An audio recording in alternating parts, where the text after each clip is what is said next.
Yeah, there you go. Mm-hmm.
Good evening, everyone in internet land. My name is Frank, otherwise known as Nomad, and I am joined with Lindsay from LL Cool Games with a guest appearance by Sam, was it? Yeah, that's Samuel. Yes, that's our man in black, if you're a lost nerd like we are. Does Sam have an affinity for the camera? Just is that kind of Sam's thing? He has an affinity for you're not doing what I think you should be doing, so pay attention. Yeah, he's a cat. It's fine. Nice. It's kind of akin to Dee Dee, my dog, except he's a little bit more aggressive. He's not stomping on the keyboard or anything, but he loves shoving his face where it doesn't belong. So we may see another appearance of him today if any of you watching happened to join us last time. But anyhow, welcome everybody. We are back. This is technically episode 2, I guess. We have a cadence now. We've done this 2 weeks in a row. I know. So we are talking Sea of Stars, the indie RPG, retro-inspired, turn-based. It's an amazing game that both Lindsay and I are playing together. We're trying to keep pace with each other as we go through the game for the very first time, and we're coming together on these streams to kind of talk about what our experiences have been with the game up to this point, what our initial thoughts are. Do we like it? Do we hate it? Should you play it? And if you happen to join us live, you can jump in the conversation and let us know what your thoughts were and your experiences as well. So that's what we're doing today. Now, before we do get started, one thing you'll notice the ticker at the bottom. Because we are talking about the game up to the point that we've played, we're not leaving anything off the table, really. So there are possible gameplay and story spoilers up until the Vespertine. If you've played the game, you know what the Vespertine is. If you've not played the game before, well, then that means nothing to you. But go away. Or stay, and we'll help you because we both got stuck. So this has been a wonderful game so far, but I think I rage quit once, and you're twice now, right? I'm at twice, yes. Yep. Yeah. Because of the fancy background being too fancy. Yep. Exactly. Yeah, I never thought I would hear either one of us say that, but the background was so well done. It was so hard. We'll get there. We know where to interact. Yes.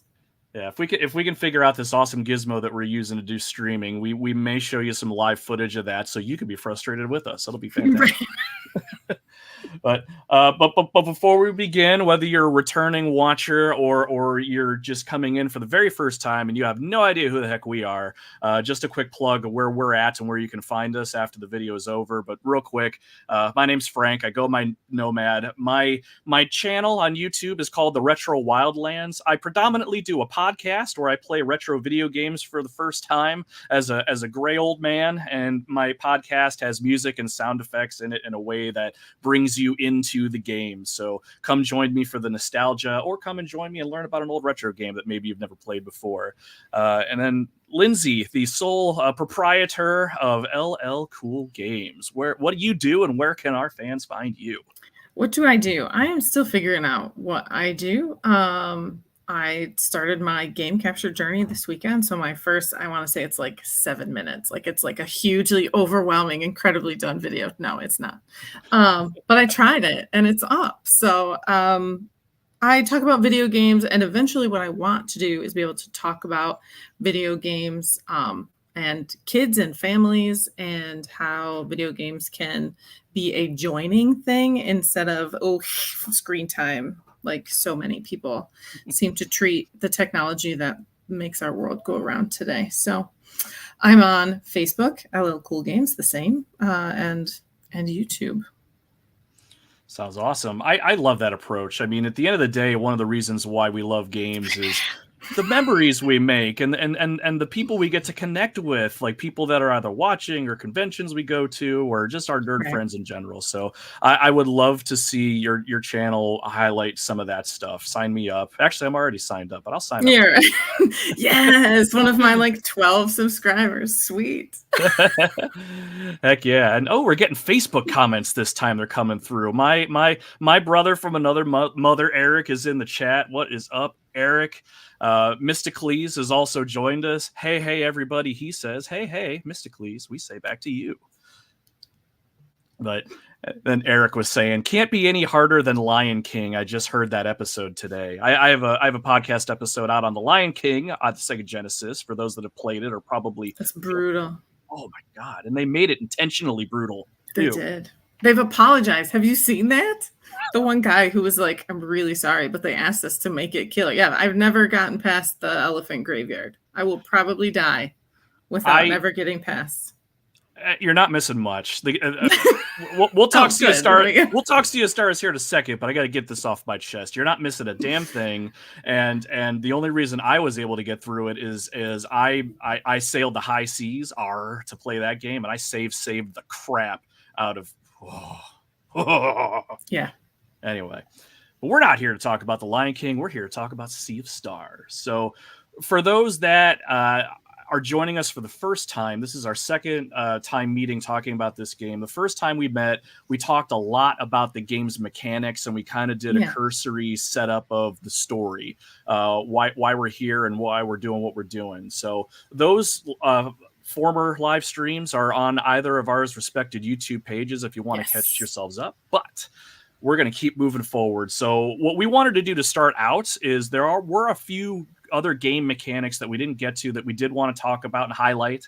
And then we're going to get into where we're both at in the story right now and kind of our thoughts up to this point. So strap in, folks. It's going to be a fun jaunt on the high seas. Well, it's mostly fun, but we'll get there. All right. So I don't know how much time you want to spend on any of these, but the first kind of a mechanic I wanted to talk about, or at least a gameplay addition that I thought was kind of cool. I think you meet her in the Moorlands. The party comes across a gal named Teeks. And Teeks... Yeah, pink hair. Yes. Yeah, she is like vibrant, like visually, and her personality too. Now, Teeks is a traveling historian, I think is what she calls herself. Yeah. And really what the mechanic, quote unquote, is she'll travel with the party, not as a party member, but she'll be, this is a fun part too. Like if you open up your inventory screen, there's like a section of the inventory screen called cargo, and Teeks is like parked in your cargo. That's excellent. I've never noticed that. Yeah, I'll have to go find her now in my pocket. I don't know if she's still there for as much as deep as we are in the story, but it's like they folded her up and just shoved her in a briefcase. Like, we got Teeks in the back if we need to talk to her. Great.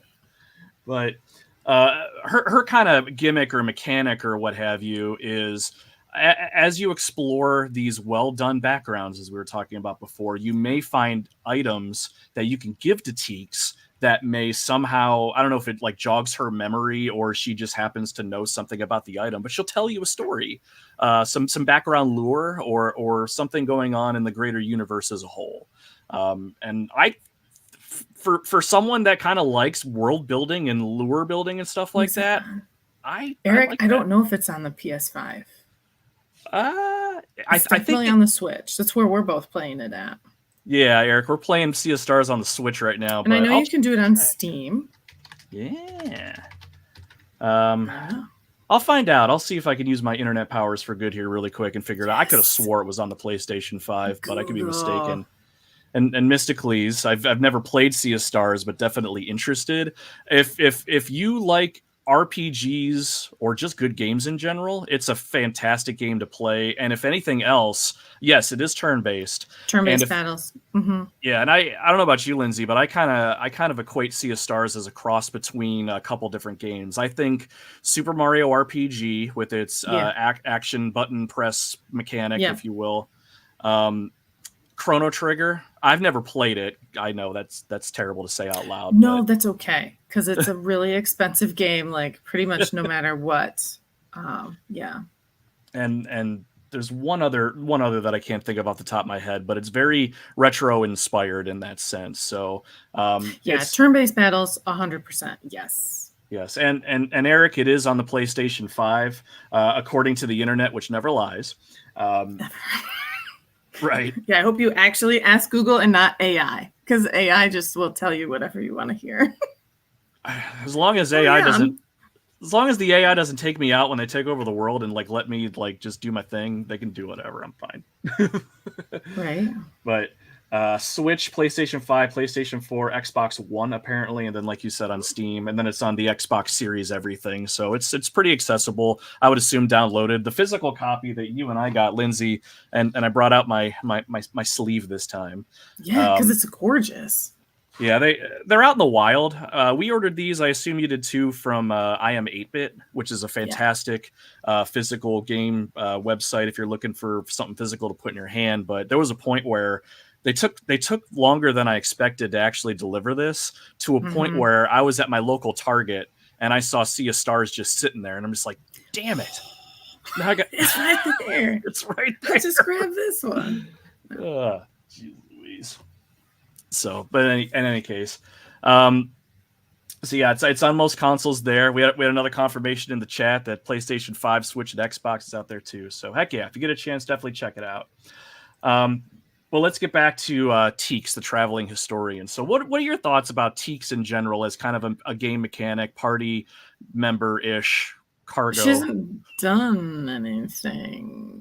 She's cute, and like the story needed somewhere to go. Like it needed that stepping stone to like push you in the right direction there. Mm-hmm. And I know I'm a little bit ahead of you, so I have seen Teeks since that giant like eclipse fight and whatever else that we just survived. Yep. But again, it's like, hi, I don't know. Yeah, that's a good point. I don't know about you, but I've only quote unquote unlocked 3 backstory history lessons or whatever that she's talking about. I like them for what they were. I think the I can't remember her name, but there is a character we come across that we have to beat the snot out of to get the soul stone to save Garl. One of Teeks's stories kind of gave that character a little bit more backstory, I think, but it wasn't. Yeah. It was nice, but it didn't like super enrich the experience. So no, we'll see. Part of me thinks right now Teeks is just a really cool gameplay mechanic, but maybe she's going to have a bigger role down the road. Yeah, that's what I'm hoping too, right? Like somehow maybe that's going to become more important since now we've got like this whole other level of like bad guy going on, right? With our people turning team and everything else. Maybe that background information is going to become more important to be able to beat them. Because I'm guessing we're going to have to wind up battling them. Now that would be cool if we go into a battle armed with some secret knowledge that we got from Teeks because we decided to explore, and it's kind of that reverse reward, if you will. Now that would be cool. Yeah. So maybe, I mean, to the point. Send them an email. Really kidding. I really hope this is how this works out. Right. Yeah. I mean, it's been interesting so far. I think the developers, Sabotage, I think, is who developed this game. They did a really good job kind of molding all these different parts of this game together. The exploration, the combat's great. The world building is pretty good. I think it's pretty stellar. So they've got a pretty good package right now. So I'm starting to get to the point where I want to see some little bit more ingrained. Let's really dive into what you can do with this narrative. So, but we're what do we say, 15-ish hours into this? Yeah, it just crossed 14. Yeah, so I feel like we haven't even really crossed the surface that just yet. I know. But So that's Teeks. We'll report back on Teeks when she decides to make a bigger impact in the story, or she decides to save the world for us. But or she runs away. She's just like, bye, I'm not doing this anymore. That's also possible too. I saw something shiny in the bushes. I'm going to document it for history. Right? Yeah, I'm gonna stay here forever. Bye. All right, so that's Teeks. The next thing I wanted to talk about, you've not experienced yet, so I won't spoil it a ton. No, so go right ahead because I'm super excited to hear about this. So yeah, I'm just gonna sit here like that. I can't remember what town it was, but maybe you remember. But there was a town where I found a treasure chest, and in this treasure chest, I found an item, something along the lines of like Book of Questions or Question List or something like that. Okay. Have you found anything like that in your travels yet? I have a quiz something. That might be what I'm talking about. And I also have multiple sheets of music.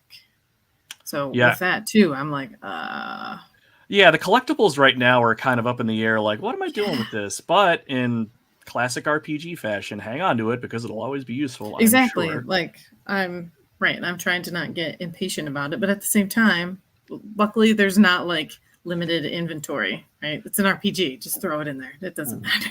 Exactly. So this question list, I didn't really know what it was, but then I'm pretty sure it's in the town of Lucent when you're on Wrath Island. I can't remember how I got there, but I came across this I'll call it a lair. The lair of the Quizmaster. The quiz lair. Right, but it's awesome. Actually like it's like set up like a game show. Like your characters come in and they're on this stage, and whoever's leading your party right now, the Quizmaster is like, "Oh, Zale has come to be a contestant on the quiz show. Want to play?" That's crazy. Right. So these quiz items or the list or whatever, how they come into play is when you have them in your possession, you can give them to the Quizmaster, and then on this item is just a bunch of questions about everything Sea of Stars. The gameplay mechanics down to the background story of the world that's been built, what enemy types appear in what region and stuff like that. And they quiz you.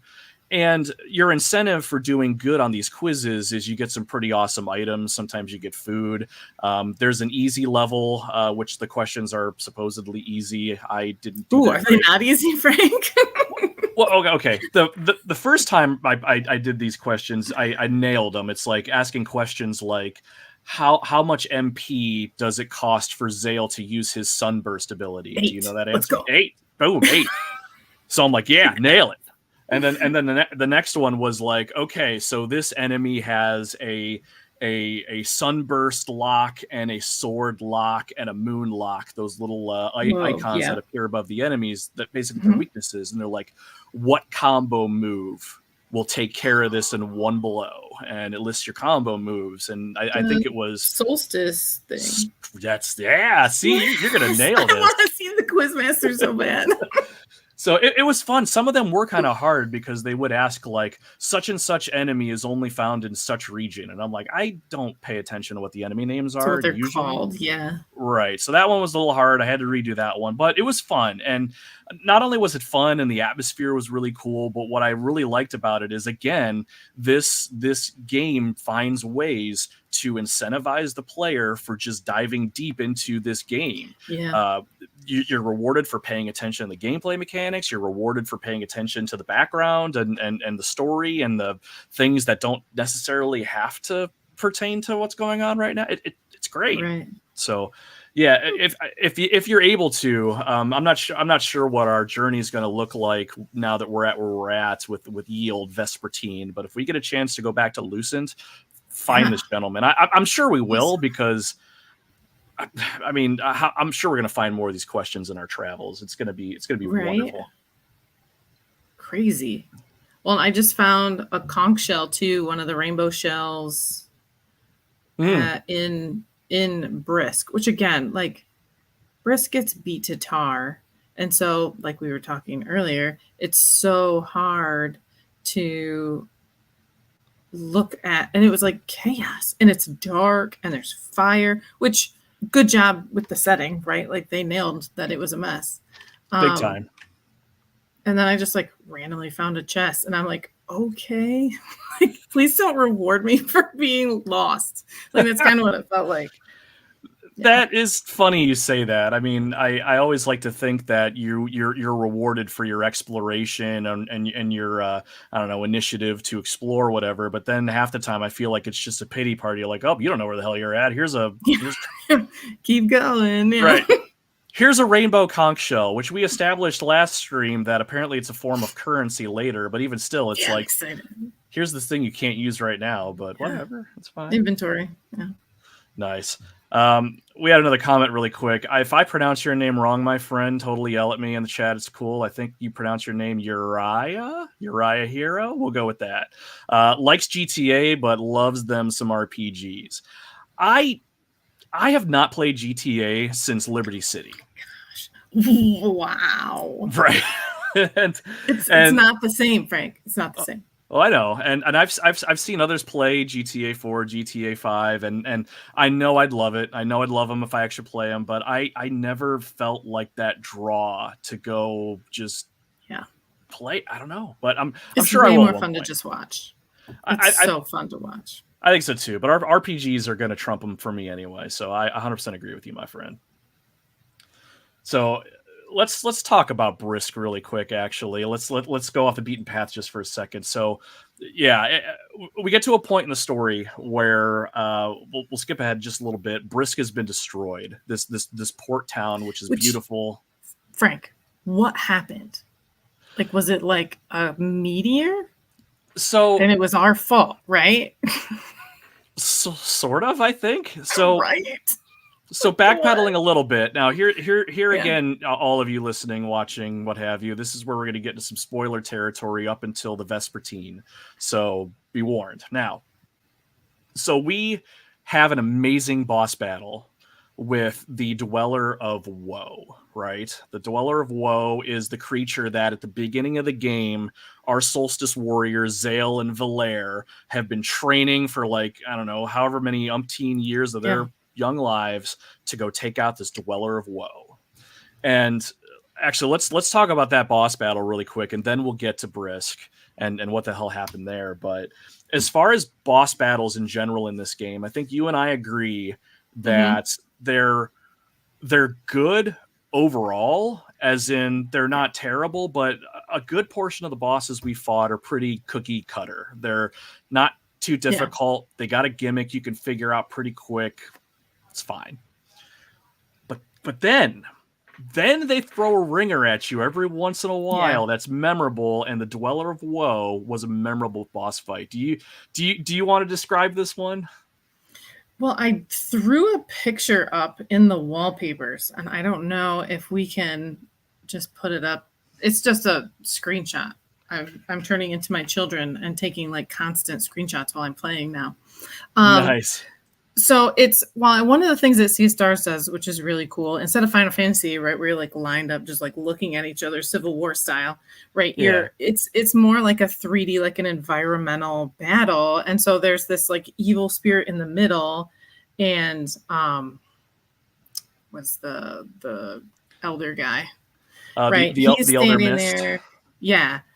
No, the elder. Oh, the headmaster of the academy. I can't remember his name. M. Yeah, let's call him M. He has to like stand there and hold his cool staff up because he's like casting this like weakness spell. Yeah. So they're at the bottom, right? So that's all he is supposed to do. Ooh, this is a wicked shot because that's like a fight. Like the spirit is casting like an attack. Good screenshot, me. Awesome. Yeah, good job. So he's casting the whole time, but you can like stop and make the decision. Well, is he going to keep casting this, or is he going to heal all of us? And I never got to the point where I felt the pinch to. Plus, I was super nervous that if I was like, "Oh no, take a break," and heal us, that everything was gonna go to pot. Right. And so he takes his turn along with all the rest of us. And I just thought it was a really cool mechanic. And this boss definitely felt like it was a multi-stage thing. Like I didn't really feel like it got harder. it No. just changed tactics on you after you must have gotten to a certain percentage of damage, and was doing different, more like this, like a group attack, which Yeah. then made me really want to heal. But I used, what is Moongal's, where it's like a moon shield, lunar shield, is that what it's called? Something Where along the those the lines. orb comes down and circles you. Oh baby, that is the best. When you know you're gonna take a huge shot and you've got this orb, and it's like, nope, doesn't even matter. The orb will take the whole thing. That's awesome.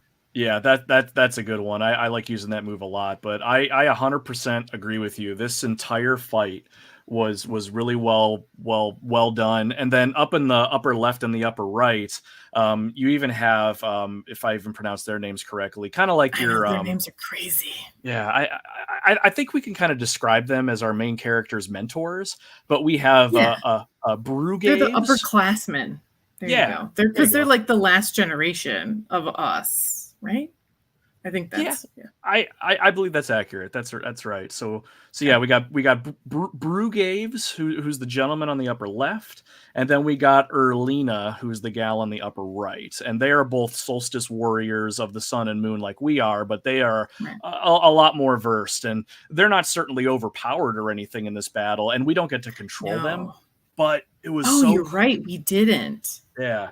But it was so cool that we got put in this position where as the story's building us up to defeat this dweller of woe, now we combine forces with the man that mentored us over all these years and our two other younger-ish mentors that have kind of brought us up to use our powers, and it was like this is why we're here. This is the Yeah. moment. And then we defeat the dweller of woe and everything changes. It was just like, what is going on? It was a great cutscene. I live for those kinds of cutscenes. It was fantastic, and if nothing else, usually when you see betrayals happening in video games, I'd like to think most of the time you can kind of see them coming, just because in a video game, in my opinion, you're spending so much time with these characters. You kind of get a feel for those little quips and dialogue. You're like, something's not quite right with so and so, and then all of a sudden it happens. Like my I'll go old school just for a second if you can humor me. My favorite turncoat moments was in the original Resident Evil when Albert Wesker, the commander of Yes. stars, was like, "I'm working for Umbrella." Like little me had no idea that was coming, even though I saw How all the old were you, signs. Frank? You weren't reading into the story with Wesker? Come Oh, on. oh man, like part of me was kind of like, "Wow, he's acting kind of shady," but It's whatever. weird. He's one of only two other humans alive. He certainly must be acting in my best interests, but Right. but no, like you look back on that and you'll never see it coming. But I guarantee you, at least in my opinion, if you go back and play this game again, which hell we may even because we're liking it as much as we are, Right. if we read their dialogue, I would still never guess that these two, Boo Graves and Erlina, betray us at the end. Yeah. Not to this level. Like they were kind of benchy. Like every now and then, right? They'd be like, "Oh hell, I don't do this," and so I was like, you're just whiners." Like, yeah, Right. I had not anticipated that they were like gonna go through some kind of like crazy temporal portal and like whisk away with these crazy, crazy bad guys. Yeah, no, you're Right. right. And I didn't see that to that level at least. yeah, and we won't spend too much time on it, but I don't know how you feel, but I'm not entirely sold or at least understanding of their motivations. Like they're almost coming off like Right. just angsty teens like I don't want to be a solstice warrior for the rest of my life and I want to live the life my way, so I'm going to do the most dastardly thing ever. Right. Just no, just go live your lives. I'm sure the headmaster M's Just probably run like away. Exactly. right. So The bad guys aren't going to be nice to you. right. So Yeah. not to say that's a bad development in terms of why they turned turncoat, but part of me thinks there's more to the story. We'll learn something else. Maybe they were wronged in some way, or Huh. who knows. But it was a There's betrayal. trauma in here somewhere. Like it's like, Yes, somebody saw somebody get sacrificed, but like we have that already too, right? Like we went into that cave and Garl took it to the face for us being stupid. So there's all kinds of my cats are singing to each other. I hope you guys can't hear that. I can, and it's lovely. They're so weird. Anyway, they're best friends, right? Oh my god. Oh, there they go. See? Yeah, I'm curious to see how this is gonna, or how they're gonna like redeem themselves. Like, you literally went through a portal with the bad guys. Like, do you come back from that? Right, and then these bad guys too are very ambiguous. We don't know anything about them much. They're so creepy. Right, they're creepy, and they only go by what numbers? There's number 1, 2, 3, and 4. They're so Borg. Was immediately my response. I'm like, oh, they're Borg. Right, but at the same time, I love this, and I for the RPGs that I have played, and Final Fantasy is really good for this too. There's always like what you perceive to be the enemy. Like in Final Fantasy VII, it's the Shinra Company, and some others, it's like you know what your enemy is, and then all of a sudden it pulls the rug out from under you. Maybe you see it, maybe you don't, but it's like, no, the real enemy is that. Right. It's so you. Now, what's wrong with you? Right. So now the real enemy has been revealed in these masked creeps and our two former allies, but we still don't know who the hell they are. All we know is the destruction that they've left behind, and because they combined their powers or whatever they did, they're now unleashing a new entity on the land that we seemingly don't have the power to stop. Like the step up, the next dweller. Is it Strife? Is it Strife? Yeah, I think it's the Dweller of Strife, which has been dormant for years upon years. And then, of course, because they don't want to be Solstice Warriors anymore, they're like, here, have the Dweller of Strife. Peace. Oh, first one, right? Like, come on. But going back to Brisk and what your question was originally, what happened to the town of Brisk? Yeah. I could be completely wrong, and I'm completely open to anyone in the chat that's played this game that wants to correct me. I'm pretty positive it was the Dweller of Strife that was unleashed on the town of Brisk and then left, depositing monsters as it went. So when we go into the town, I noticed too that we had monsters kind of roaming around the town of Brisk, and they were strong as hell all of a sudden. They were, yeah. With the exception of if we were able to use our solstice magic or powering up with using magic without using magic ability. Yes.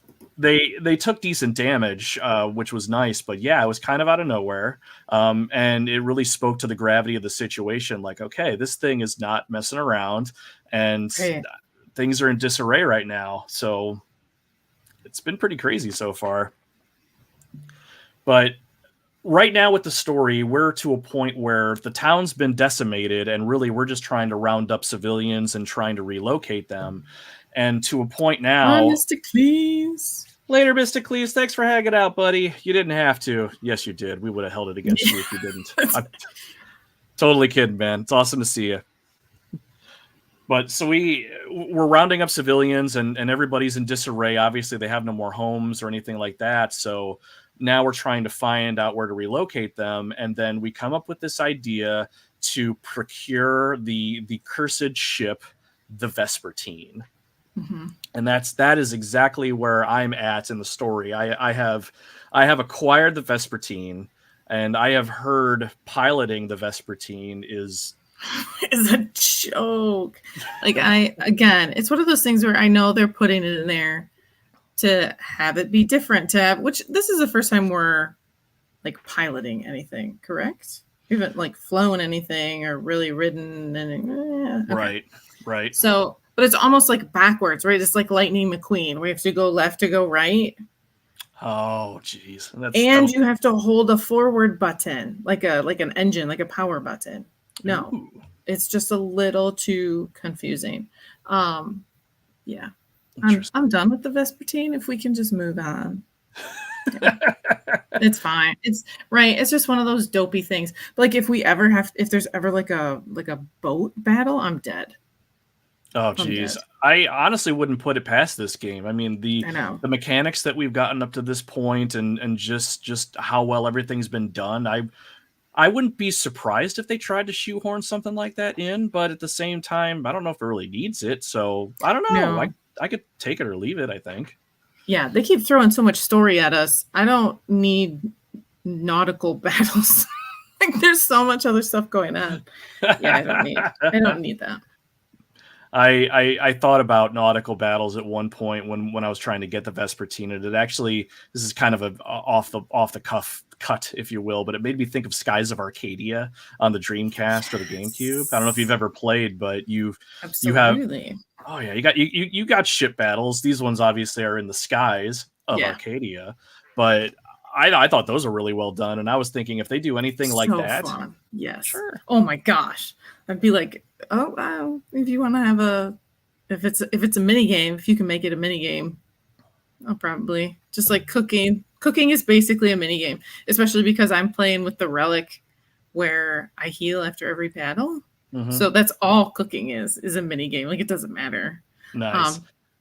Although having to use food in battles, I've gotten more and more where I am having to heal in battles. Like we're not staying quite as far ahead of the baddies. Yeah. That's true. And that's actually something I wanted to gripe about last time we talked. I don't know if I had a chance to, but one of the things this game does really well is it keeps pace with the enemies great. So it's like most of the time when you're in battle, you're never overpowered, but the enemy's never really so overpowered that you're at an instant disadvantage. And it really makes you rely on your ability to make tactical decisions, physical attack now, or do I use magic here, or whatever. It's great. But I've noticed too, ever since we took out the Dweller of Woe and the new threats emerged, enemies seem to have gotten a lot harder. I don't know if they've gotten really stronger, but they've really had to make you think through your actions a lot. And I like that. But my only other complaint, I think,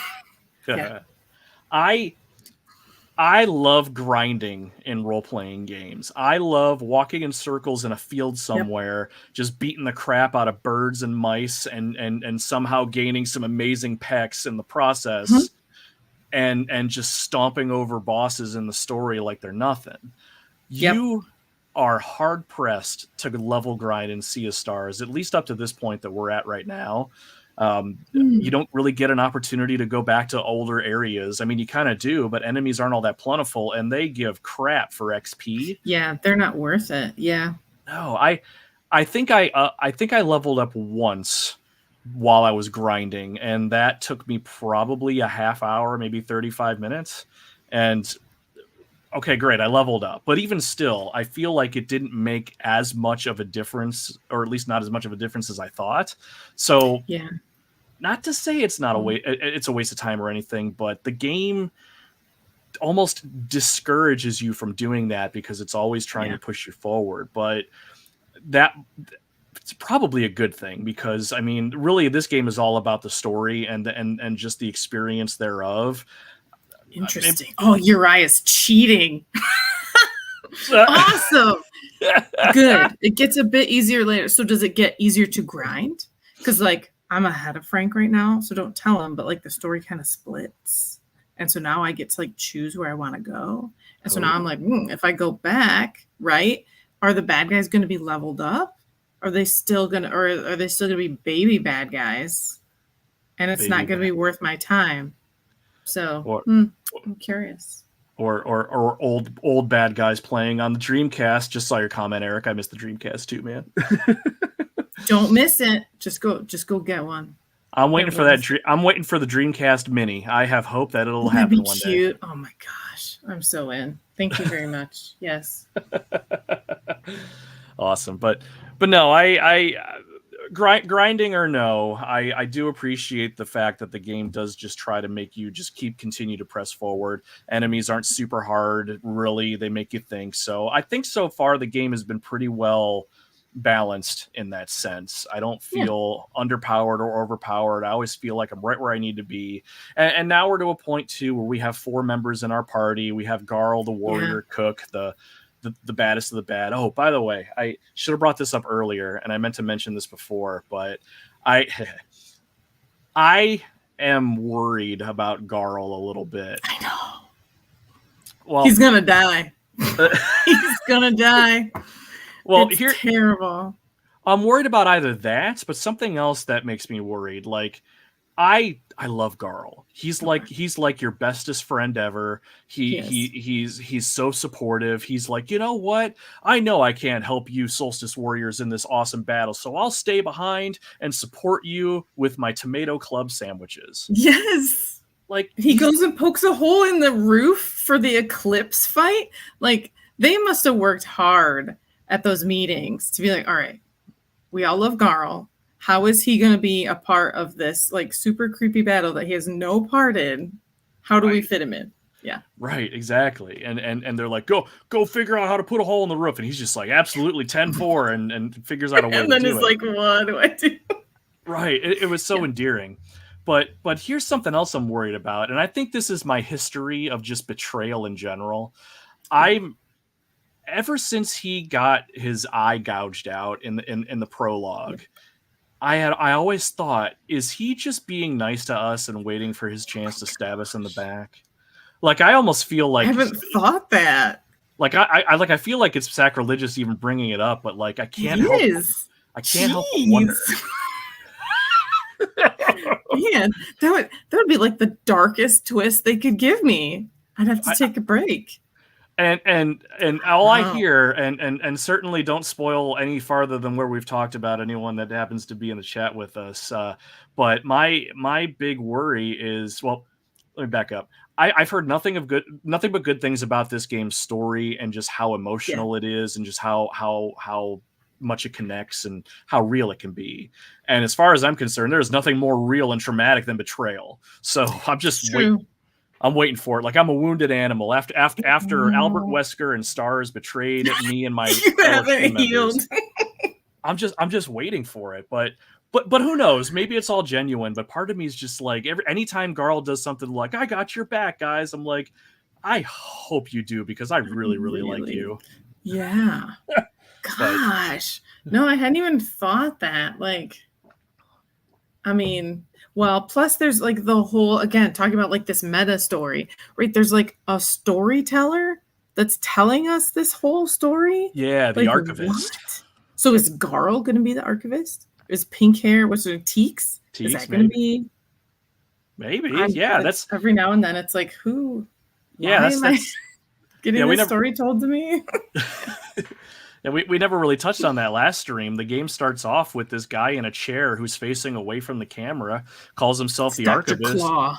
Oh, I love Dr. Claw. I'll get you next time. Dr. Claw. It's just a fist on a, yeah. But this Archivist is telling us a story. Here's a story of centuries ago, and I'm going to tell you about it. Strap in and prepare yourselves, kind of thing. And he'll interject every once in a while, but he's not really a big presence. But it does kind of make you wonder, like, who is he? Maybe it is Garl. Maybe he survived long after, and he's telling us stories of our adventures because he was there. Or it's Teeks because she's the historian, or someone we haven't met yet. Who knows? It could be anybody, but it's an interesting twist, or at least an interesting play on the story itself too. So, in any case, unless you had anything else you wanted to mention, I had another topic I wanted to bring up and talk with you about. So, it's not. Let's go. It's not as dastardly as a potential Garl betrayal. I'm almost sad I said that. Now you're gonna wonder the whole time. I'm like, every time, like, Garl. But I wanted to get your take. We kind of danced around them a little bit, but as our crew went along their merry journey and went into one of the first port towns, I think it was, they came across a merry band of pirates. And these pirates have been with us in the story for, I think, at least since then. They got us to Wrath Island to get us to the Dweller of Woe, that kind of thing. So I want to think of them as allies. They feel like allies. They're a merry bunch. Yeah, I think so. But I also, going back to betrayal, I keep getting this theme that maybe they're not what they seem, or they've got some other ulterior motives. There's the captain, Captain Cliche, Klee. Shae, Captain Cliche is how I'm assuming she pronounces her name. She's the silent protagonist, whom I think it's pretty clear we find out that she's actually our assassin friend. Right. So, which is interesting. I still don't really understand much of her backstory yet, but either way, that's the captain of the pirate crew that we come across. We have, I got these names, and I'm just going to butcher the hell out of them. I know, the funny names. Valtrade. He is the taller, blonde-looking fellow. I should have had pictures of them queued the up. Steroid guy. The steroid guy, like in yeah. Full on 8-bit, 16-bit, whatever this graphical style is. He somehow just swells up his chest, flexes, makes his pecs bounce because why the hell not? If I could do that, sure. Why the not? Animation in this game is top shelf. There are pecs all over the place. Yeah, absolutely. So I have in my notes that he's the super strong guy that likes to flex because he can. He does. Yeah. So then we have I'm assuming her name is pronounced Yolande or Yolande. Yeah, Yolande. That's how Yolande. She's almost kind of the level-headed one of the bunch. Although her little catchphrase is her middle name is always something. Her middle name is like there's like a list of like 6 things already. That's her middle name. Yeah, it's great. Determination's my middle name, or bargaining is my middle name, or whatever it may be. Like, can you pick one? Those are not related. Right. So, but she's an interesting addition. She's pretty cheery as well. And then we have a taller, I'm assuming, gentleman. Keenathan? Keenathan. He's my favorite because he has double eye patches. He has so funny. He has 2 eye patches. I believe he's a wizard of some kind, and I think his whole shtick is when he can't see, his powers of wind are like magnified. And that's great. I know, it's interesting. I hadn't pieced that together. It's just right. The whole thing is cliche. Like I have 2 eye patches, and he like pulls them up to talk to you at different times, like to like make eye contact, and it's like, what is happening? Bye, Eric. Bye, Eric. Thanks for stopping by, brother. Appreciate you, man. But I love that guy. I don't know if my good friends from high school will ever watch this, but way back in English class, we had to make like a video. I can't even remember really what the point of it was, but we had to write a script and then record a video like on old school VHS tapes, that kind of thing. I did the same project. Nice. And my best friend, Chris, I'm pretty sure it was his brainchild, came up with a pirate that we had in this play who was an inanimate object. I think she was a broom, and we called her, I think we called her Two Patch because we put 2 eye patches on. 2 eye patches. That's so great. So as soon as I saw that character, I went right back to high school, and I'm like, wow. Oh, it's 2 Patch. It's wow. 2 Patch. So that's fantastic. Anyway, but overall, I love these pirates. I think they're a great addition to the story. They're really fun. I love their little cliches. I mentioned it last stream, but when you're in the town of Lucent, there's a stage where they'll actually play a jaunt, a couple different jaunts and jigs and pirate themes or whatever, but they're just remixes of some of the music we've heard already. Yeah, the battle mix is my favorite. Yes. That's the best one. Absolutely. So I like them. I'm curious to see what they're gonna contribute to the story as we continue to go forward. I certainly think there's a lot more than meets the eye or 2 non-eyes with them. I guess 2 patch, whatever. So I like them a lot. Now, next thing I wanted to pick your brain on and potentially give you the floor on here. We talked about mini games, things like that. Yes. Sea of Stars has a mini game. I think it's just called Wheels or the Wheels game. So all I'll say, and I'll turn the floor over to you to explain exactly what this is to the listeners. I tried it. I got confused. I don't have patience. Never touched it again. Are you kidding? Seems fun, but before I left Lucent to go do the big boss battle, I was like, no, I'm winning one of these. So I probably had to play like 6 times, but I have one. I threw that up in the background too, if you want to put it up. So looking at it, is the easiest way to explain it to you. Gotcha. Because Yeah, again, this was simple enough. It's just trial and error and being like, oh, I think this is this. Yeah, so here's me bragging. This is definitely the wallpaper on my computer right now. Like I was really, really happy when I finally won. Right. I mean, it looks wonderful for what it is. It is gorgeous. Okay, so you fight. So you're the bottom row. I'm making gestures with my hands, but you can't see. You're the bottom row. And you start off as silver, and then as you fill up the character's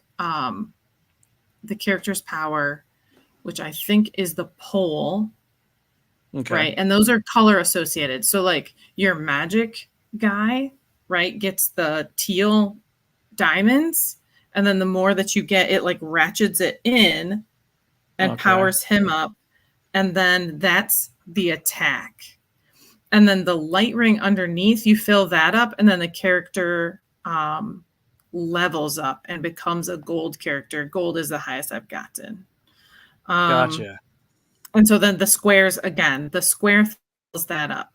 If you see, so the opponent's board has the 5 across, there's a hammer, and then there's like the gold square, but it's got like a sparkly background.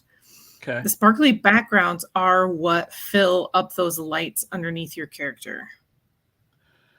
Okay. So if it's a gold square, it goes to the gold square character, but then that power will power up the pole thing, but then it also those lights will light up underneath. The hammers. So the hammers were the thing that I was like, I don't even know what I'm doing with hammers. Hammers build a wall. So it's like physical defense. So that arc that's across in front of both boards. Okay, right above and below the victory logo there. Yes. So I think you have to have at least 2 hammers, but the more hammers you get together, the wall will get higher. And so that's just more hits that the wall will take before the attacks can get through. Okay. And that's it. That's all you have to know. And then it's just all strategy, and then making sure that you're balancing between the two. Because, right, one is a magic attack, and then the other one is a physical attack, right? Like your typical sword and shield. And then they do have their stats underneath, right? Like their mage does 3 attack and has 5 like HP. Gotcha. So just keep trying it. And so, right, my secret was I'm just going to build wall. Build wall. Every time I have a chance, if I got a couple of hammers, I would, because you like lock them in, right? With like the button combination to play this game is a little complicated. And I was like, I would mispress buttons and wind up locking or unlocking what I didn't want. Gotcha. So then you're just making weak plays. Like that's the thing. Like you can kind of sort of almost play, but then like this game has us doing a lot of the time is you have to be intentional in order to get to where they want you to be. Uriah, just try, man. I'm not even to a part yet where I have anything other than the default like wheels characters they gave me. So what's the incentive? Like if you win, you won your match. Did you get? I think I got like 10 gold or whatever our money system is. Right, like it was some money. I was hoping I was going to get new wheels characters. I mean, gold's pretty. Gold isn't that common in this game. I've noticed. And I've made most of my gold by just fishing a fishing hole dry and selling off all the fillets. You're selling all the fish. Exactly. So, I mean, 10 gold is nothing to sneeze at. So, I mean, that's a decent enough incentive. I like the art style. I love kind of how the mechanical bits and pieces kind of play into the game board as you go. Like it looks wonderful. I'll have to give it a try. Did you figure it out all on your own, or did you go online to look? Yeah, I just played until, and I would like focus on, all right, what do the squares versus the blue diamonds do? Like, what am I doing with those? And then, okay, what if I like totally overload on diamonds? Like, what's going to happen? Right. It's just kind of like pick it apart. Because that's the thing is if you lose, it's not like, right, it's not like triple triad where they're going to take your cards. If you lose, nothing happens. True. So just try. Yeah. It's it's funny, and I have to call you out on this a little bit. I think this is hilarious. Oh God. I love and admire your patience to just play this game and figure out all the little nuances and get to the point where you earn that first victory. That is awesome. I love it. But I love the fact that you are not patient enough to let those power orbs accumulate in battle to the point where you didn't know that you could grab 3 at a time. Right now. Yes. Well, and so then I played with it for a little bit too, Frank. Like I was like, is it really only 3? And so, but yeah, so if you go past 3, you don't get any. Mm-hmm. So then they're just wasting. Yeah. Yep, three's the max, but it's so good. But either way, I found that hilarious. So okay, yeah, mini games. Give me all the mini games. Yeah, absolutely. I will make a promise. Maybe, sure, we'll promise that it's in italics. Promise. By the time we get together next time, I will have played Wheels and mildly understand it. Will I have won a game? I'll try, and then I'll report back. I'll report back. All right. It's not easy, but once you kind of have like all the little ducks in a row, then it's like, okay, now I know what I'm doing. Yes. Nice. All right, I'll give it the old college try. I do love a good mini game too. I think, not to go off on a tangent of mini games, Triple Triad will forever be my favorite mini game. Ever. Oh my God. I love it. I just recently played Final Fantasy IX for the first time ever. I think that's one of the greatest JRPGs ever made. I love it to death. I think Terra Master is the worst mini card game ever on the planet. Don't try to convince me otherwise. I hate it. Oh my gosh. I can't do it. I loved Tetra too. But yeah, Triple Triad. Yep. Yeah, totally. Forever. Or if you're a psychopath, Chocobo Racing in Final Fantasy VII. Ew, no, that's miserable. No. I did that as a kid. If I ever become a millionaire, you will know, because I will have a physical deck of Triple Triad cards. Like I won't tell you, but I'll just be like, Lindsay bought really expensive pieces of paper. She must be rich. Yeah. Oh, the Chocobo stuff is awful. It's like Blitzball. Don't ever talk to me about Blitzball. Yeah, see, Uriah's a Tetramaster. Okay. I like that Uriah's favorite is 9. 9 went almost to the tippy top. 7 will always be my favorite, but I understand it's not the better game. It's just purely nostalgia. But 9, wow. It's a grown-up game though. Like 7. See, I played 987. So I like kind of matured with it, where, yeah, starting with 7, that's a big bite to chew. Anyway. Yeah. First ever RPG. I'll tell everyone the story. I'll tell everyone the story one day of how I even got into it. Oh my gosh. How do you play that much Blitzball? I hated Blitzball. I'm glad you played it, Uriah. Nice. All right. Well, we are approaching the top or the bottom. No, it's the top of the hour. We are. I know it's almost 10 o'clock Eastern. Like we did last time, we try to keep these to about an hour, so we're not hogging up all your time on this on the Tuesday evening. Now, one thing I didn't even get to tell you before on the pre-stream here, Lindsay, so I'll tell you now in front of our live studio audience. I am going on vacation next week. Yes. I will be unavailable for our next Tuesday jaunt. Okay.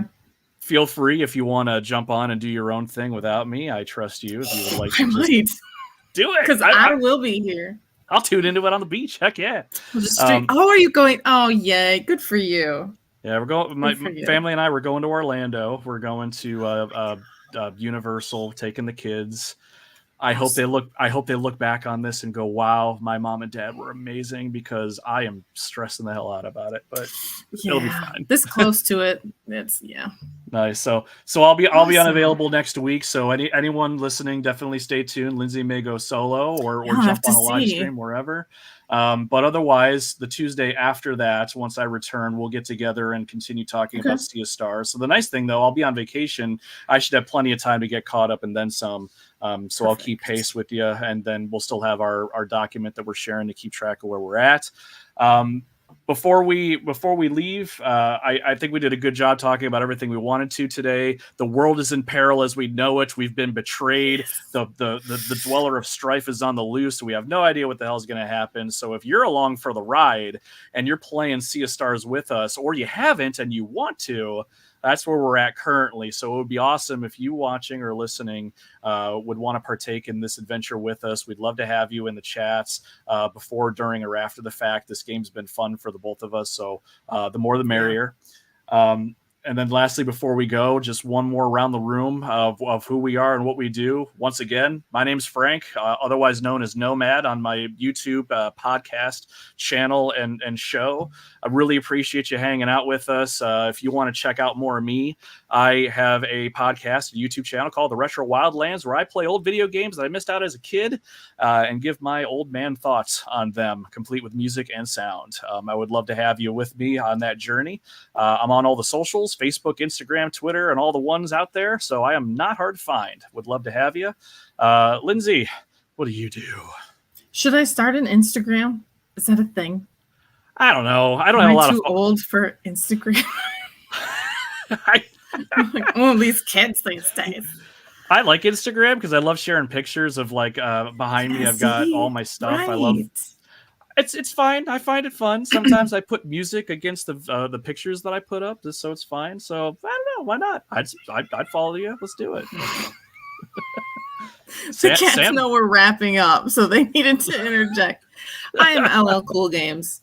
Right, everywhere toys are sold. So Lindsay, LL Cool Games on YouTube, and LL Cool Games on Facebook, and hopefully soon on Facebook we'll get over 100 so that I can have this video on my Facebook too. That would really make me really happy. So we'll see. That would be fantastic. So yes, definitely subscribe to LL Cool Games. Get her over 100 followers so she could like have the thing on her page. It would be fantastic. Until next time, everybody, thanks so much for joining us. Awesome. 2 weeks. We'll be back in 2 weeks. Thanks, everybody. I'm going to play this really cool thing I made as our outro. Take it easy.